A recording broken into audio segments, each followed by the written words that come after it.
and welcome to TorontoTV. This is your host, Maggie Ng for Creative Inspirations. So today we're going to talk about something we all love, which is money.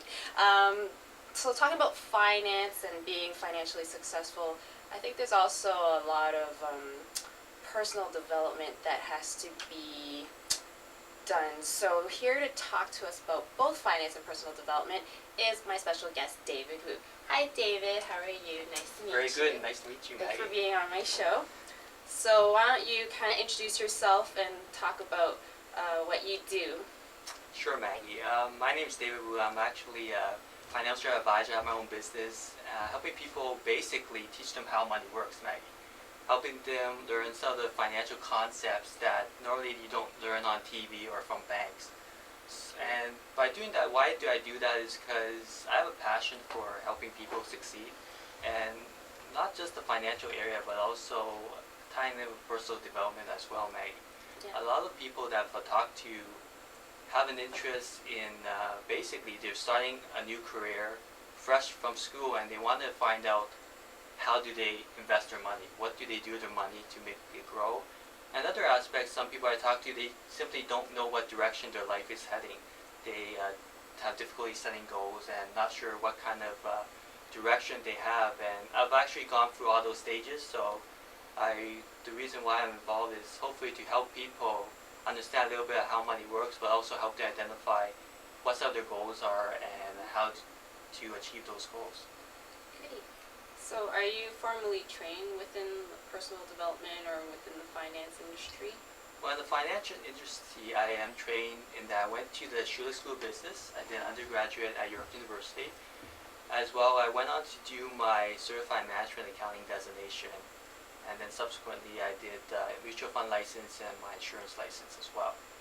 In terms of personal development, I don't have any formal education in terms of going to school for that per se. But I've had an interest since I was in high school in personal development, Maggie. And because of that, it led me to read a lot of books and listen to a lot of different speakers, attend different seminars, and really apply the different techniques that I learned into my own life to help me achieve success each and every year. So who have been some of your favorite speakers so far that you've attended or maybe seen on TV or whatnot? Well, two more recent speakers that I've seen is, well, number one, who really got me started in terms of finance and thinking from a different perspective is a gentleman by the name of Robert Kiyosaki. He's a best-selling author. He wrote the novel The Rich Dad Poor Dad. Oh, yeah. And a lot of people have heard of this. He has his own TV show now. And he really helped me get away from the thinking of going to school and working for someone for the rest of my life, but rather thinking of how to get my money working for me as well as starting up an own business as well. So that's the first one. Another one I want to mention is a gentleman by the name of Blair Singer. He's also affiliated with the Rich Dad Group. He's the sales advisor, and he's a really great motivational speaker and coach as well. So he taught me a lot in terms of selling techniques and communication skills. Okay. So why don't you give us some tips and pointers of how to communicate properly or how you would present yourself, whether in a business meeting or any kind of situation? Well, really, in terms of communication, we're born with 2 ears and 1 mouth. So the first key is actually listening skills. You have to have strong listening skills and really understand what the other person is trying to convey, what their needs are, and what are they trying to achieve, rather than providing them with a plan that may not work for them because you're not listening to them. And I find that another way to improve communication is simply just practicing your speaking skills. So one great organization for that is, have you heard of an organization, Maggie, called Toastmasters International? I've heard of it, but haven't attended it. What they do is actually they have operations in over 90 countries around the world, and it's just an environment, a very supportive environment, allows that people, just regular people, you and I, or business people, to just get together and practice communication skills. And the great thing about this organization is that it gives you a booklet when you start off. Well, you have 10 speeches. You start off beginning from easy speeches to more progressively more advanced speeches. First speech is called your icebreaker, which is talking about yourself, 5 minutes about yourself. Gradually, they have different speeches such as storytelling, using different tonality of your voice, as well as using hand gestures and presentation material. And another great thing about Toastmasters is that not only are you able to practice your speaking, but even if you don't have a scheduled speech on that day, you can practice other skills such as evaluating speakers. So you get to learn how to evaluate other people's speeches, as well as every session we have abundance of different roles, such as a quiz master, which would take down notes during the session and ask questions at the end to test people's listening skills. There's also someone called a joke master, lights up the atmosphere by talking a joke in the beginning. There's a timer that times people's speeches. There's also a grammarian, who has a job of just counting how many ums and ums people speak during their speech. So that's you really get to get involved in that in all aspects. So even if you don't have a speech, you get to practice. Do they also tape you when you're speaking so you can kind of review your mistakes or whatnot? From most of the time they do not. It's just that you get feedback right away from the people who will be evaluating you, and also everyone else who are listening into your presentation get to fill a little comment card where you can take home and read as well. And the great thing is every session we usually have around 3 speeches per session, so afterwards we nominate the best speaker. So right away you get recognized. So have you been nominated as the best speaker yet? I have actually got nominated twice. Excellent. Once was for Thinking on My Feet. They have a session called Table Topics. And what table topic is, you have 1 minute to talk about a surprise topic. So they'll give you a surprise topic, say you're for the environment. What would you argue? So 1 minute to talk about that. So I won one time with that, another with my very first speech was just talking by myself. So good stuff. So how long is the Toastmaster program, and also is it a free program for people who want to participate? It's not a free program, but it's the cost is very minimal, Maggie. It's you can find the club anywhere in Toronto, across GTA and also Canada. Most big companies would have a Toastmaster club during the lunch hour, and the fee is under $200, and it's prorated in that if you join later in the year, you pay less. So you're not paying for the full year if half of the year is over already. So it's a great organization for you to just get some more practice in, because that's what it's all about. Just communication is getting practice, not only helping you develop your communication, but also develop your confidence as well. Do you think that before you did the Toastmasters program, were you more quiet and shy and it helped you, or did you find it just kind of helped you hone in on your skills that you've already had? I find that for me, communication was a big challenge, because ever since I was a little kid, I was a very shy individual, a true introvert. So what happened is really not until high school that I really broke out, and that I used to be really afraid of giving presentations in school, and I finally got to a point where I decided to just make a decision and change my life in terms of really focus on communicating and improving my communication skills. So what I did was simply watch others and see what they did right. I read books on the subject, I attended different seminars, and I also used the technique of visualization, which basically run through your speech inside your head and at home, so your mind doesn't know the difference between reality and what you're making up in your head. So if you practice, it seems like you've already done it thousands of times. So for me, definitely Toastmasters helped me bring it up a notch as well, but definitely I wasn't a perfect communicator to begin with to start with. Do you find with Toastmasters it also helps you socially, not just within business environment? Absolutely, because we have a wide range of people who are in our Toastmaster Club. The one that I'm associated with is in Markham on Brimley and 14th. It's called the Markham Sweet Talkers Toastmasters Club, actually, and it's actually located in the YMCA Career Business Office. And we have meetings every Thursday evenings at 6 o'clock to 7:45 or so. Okay. So within that club, you have people from all walks of life. people who are new immigrants, people who've been around for years in the club alone, and people who are even professional-wise. If you want to network, we have people who work in a wide range of fields. Want to get some advice if you wanted to become a teacher, for example, you can ask someone for advice who's working in that area. So it's really good for growing as an individual, not just communicating skills. So other than within the financial industry, how would you help yourself grow within your money, like if you just got out of school? Well, one thing that, let me just slide a little tool that I use, and I don't know if the camera could focus in on. One thing that I use is something called the sliding calculator, which I sold for the more novice investors. And what this says down here is basically 4 keys to financial independence here. So the number 1 key here, Maggie, is called discipline to save money. So let me ask you a question, Maggie. How many people you know who they just get a new raise, but right away they go and spend that money and they go buy a big screen TV, or if they get a promotion, they go and buy a brand new car. So a lot of people do that. So my question is, how can you become financially independent if you spend more than what you make? It's impossible. You can't. So even if you do save money, let's say you can save $200 a month, Meg. Where do most people save their money? In the bank. That's right. Now, do the banks give you... They put it in a little tin underneath their bed. And that's even worse than the bank then. But do most people save their money? You're absolutely right, in the bank. Now, do the banks give you 12% return?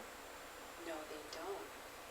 If you're lucky, you'll get 3.5 at some of the high interest savings accounts.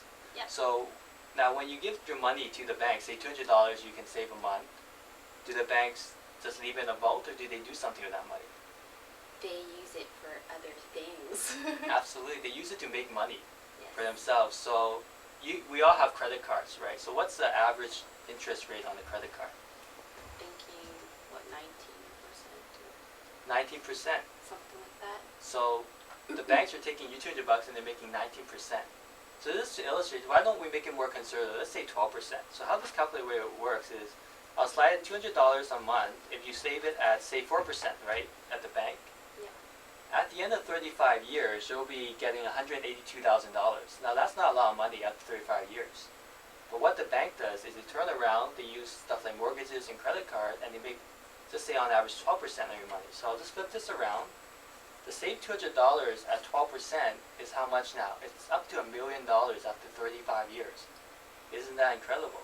And what they're giving you back, the 4%, 182, they just made around $800,000 of profit on you Right. for 35 years. So that talks to the second point here is having a higher rate of return, learning how to get that higher rate of return. The third important key that I tell people is taxes. Now, we all live in Canada. We pay our share of taxes. Yes. If you work, you pay taxes. You spend your money, you pay taxes when you shop. You invest your money, you pay tax. And also when you pass away, the government takes some taxes away from you. So it's very important to save taxes. So just use the same scenario. If I can show you how to get 12%, again, $1 million in 35 years, you don't keep the $1 million. What you keep is, say your tax rate is 30%, so what you keep is your return, rather than 12%, say your return is 8% after tax. So return over here, the 8% drops down to $428. So you just lost $600,000 to taxes. Now, isn't that a little bit, would you think is a little bit more important now to learn about taxes? Yes, it is. Now, would you know in Canada, what are the 3 things that you don't get taxed on, Maggie? I'm not sure. Food? No. Well, actually, Baby clothes? number 1 thing is lottery. You don't get taxed when you lottery winnings in Canada. Number 2 is your principal residence, your home that you're living in. And number 3, did you know that investments that you put inside the insurance policy is tax-free as well? So that's something that a lot of people don't know about, but it's an important strategy that you can utilize for saving up for, as an alternative to saving in your RSP for retirement. So then the last point, just to briefly mention here, it says money takes time to grow. So a lot of the best advice I can give people is to take some action and really get started, because the more years you have ahead of you, the easier it is for your, the more power of compounding kicks in, and then easier for you to be able to retire in with the financial resources and live the lifestyle that you desire. Cool. Okay, let's take a really quick commercial break. And well, maybe not. Let's keep talking. So yeah, if I want to retire early, what do I gotta do? Well, really, usually what I do is I really sit down with the individual and find out what is it, are their goals, and what is their situation right now. Just like give you an example, say if you're seeing a doctor, right? The doctor would not prescribe you type of medication without first finding out a little bit about yourself, right? So that's the same background in terms of finances. We want to be able to, first of all, find out what your current situation is and what are your financial goals and objectives, so that we can help you, teach you the concepts so that you understand. And I think I want to emphasize teaching, because a lot of the financial institutions out there emphasize more on just selling you a particular product, but without giving you knowledge. Because Maggie, I'm sure that a lot of people, Canadians, have RSPs. But a lot of people do not know what they have inside their RSP. They don't know really how it works. All they know is they contribute and they get a tax deduction out of that. So the main thing for me, really I take a personal approach. But overall, just to give it more generality, you can't lose by starting early and taking your money out of the GICs and putting it into other types of investment, even such as mutual funds, in the stock markets, real estate, stuff like that, where you know that you're going to get a higher rate of return than what the bank is offering you. So why don't you talk a little more about investments? Any tips or things? I think one thing that maybe I can mention is a lot of people, because the government advertise RSPs, so a lot of people think that it's the best thing, but really you have to look at the stage in your life and what your objective is. Because an RSP is good in that a lot of people like it because they give you a tax deduction. But a lot of people don't realize, or they don't really think about, is what happens when you take out that money. Yeah. So when you take out the money, they tax you as if you got a part-time job or you got a second job. The government basically taxes you at your tax bracket as if you were working. So that basically means a lot of money that's going out of people's pockets at a time where they really need it the most. So one thing I would recommend is, if you're saving up for your house, to buy a house, definitely go put in an RSP, because you can take out $20,000 loan from your RSP to purchase your first home. Each spouse can do that. So total, if you have two people purchasing together, then you have $40,000. So in that respect, yes, it's a good way. But is it the best way to retire? Then no, because I would tend to think of going through life as when you get out of school, you typically have a lot of, you don't have too many responsibilities, you don't have a family yet, and you don't have a mortgage typically, but what you do not have as well is money. So when you're young, you want to work and save up money for your retirement. But when you retire, you have less and less responsibilities, then that's the time where it's very important, because you're not going to be having that income, to really have your investments work for you. So what I recommend people is to find out a little bit more about alternatives besides an RSP for retirement savings. And one thing that I recommend is putting it into an insurance policy, because of the tax deferred growth, and also there's strategies that you can utilize for retirement where you don't really have to take out your money from the insurance policy and live off other people's money as well. And that's something more technical that I won't get into now, but it's there's lots of strategies out there, but just to help you to be careful not to just focus too much on the RSPs. So who are your typical clients? Because you did say you own your own business and you do this kind of on your own. Right. So actually my clients range from various age group. Typically there are people who are either in university or working in their early careers. I do have people who are a little bit older, working for around 10-20 years as well. So I have a very mixed bag of clients, but my objective is really to teach and emphasize to them how money works so that I'll give them autonomy to help them make their own decisions. So when they do make a decision, they understand that it's their decision and it's something that they understand. And I think that's what's lacking in the financial service industry right now is a lot of people do not understand what they have. Do you do this full time? I do this on a part-time basis. I work full-time as a financial analyst for a large IT company right now in Markham. And do you enjoy your job? I like it because basically there's pros and cons. When you work in a career, there's things that you can learn within a job that you cannot learn in your own business. For example, dealing with a variety of different people in terms of dealing with politics in the workplace. If you have your own business, you don't really experience stuff like that. And with the corporate environment, there's a lot of different types of challenges and training. So my point of view is there's still a lot of challenges and items to be learned in the corporate world that allows me to really want to stick into it. But also on the side, have a side business, because really the way I look at it is more, I want to create more options for myself. So I always like to give the example that I heard from a speaker that everyone needs a spare tire. So no matter what car you drive, whether you drive a BMW, Mercedes, a Honda, doesn't matter. Everyone needs a spare tire. So this is just my spare tire for the moment. So just in case something happens, I always have something to fall back on. So it's really increasing flexibility and managing risk for myself and my family. So what are your future goals? One thing I want to do is explore different types of business opportunities. And actually, coming up in July, I'm involved with an event called Toronto Night Market. And my girlfriend, myself, and also a couple of individuals, friends, are getting together. We have our own food booth that we're going to be selling treats, desserts, and also drinks. So I encourage everyone to come out. It's on the Friday the 6th, July the 6th and 7th. It's at Metro Square, and there's going to be shows and performances. There's going to be a lot of people and a lot of excitement, a lot of different foods to sample as well. So, Maggie, I'm a very ambitious person, so I like to try different things.